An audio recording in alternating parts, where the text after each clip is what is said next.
अस्सलामुअलैकुम वरहमतुल्लाहि वबरकातुहू। ये पपीते का मेरे पौधे हैं, तो ये मैंने खुद घर बीज से ग्रो कराए थे और ये लगे हुए हैं उसके अंदर। ये बाल्टी के अंदर लगा हुआ है और वो जो लगा हुआ था ये फ्रूट क्रेट के अंदर, प्लास्टिक के क्रेट में लगा हुआ था। ये भी सारे बीज से मैंने तैयार किए हुए हैं।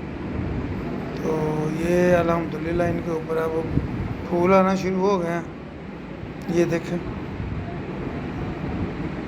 छोटी सी क्यारी के अंदर ये लगे हुए हैं।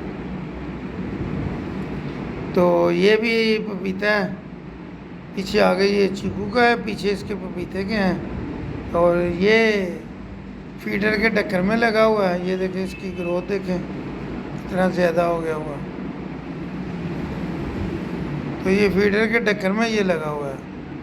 ये मैंने पहले एक वीडियो में दिखाया भी था, छोटा सा पौधा ये लगा हुआ था। मैंने बताया था कि ये 1.5 फुट का जब हो जाएगा तो इसको हम बड़े पॉट में शिफ्ट कर देंगे। और ये एक लगा हुआ है, ये सिंक है जो उसके अंदर लगा हुआ है, स्टील का बॉल है उसके अंदर लगा हुआ है। ये पत्थरों से थोड़ा सा इसको डेकोरेट किया हुआ है। सर्दियों में अमरूद है ना, उसमें कीड़ा नहीं होता। इसमें ये है वो स्प्रे करने पड़ते हैं ज़्यादा, हम फिर करते हैं। हमने आप खुद ही खाने होते हैं, जल्दी काट के खा रहे हैं। फीडर के ढक्कन है ये, बिल्कुल थोड़ी सी मिट्टी है इसके अंदर। और अल्लाह का शुक्र है उसी में ये जो है ना देखें, तकरीबन ये 2 फुट का पौधा हो गया हुआ है फीडर के ढक्कन में। तो अब इंशाअल्लाह ताला मैं इसको शिफ्ट करूँगा दूसरी जगह पे और उसकी इंशाअल्लाह ताला आपके साथ फिर मैं वीडियो शेयर करूँगा।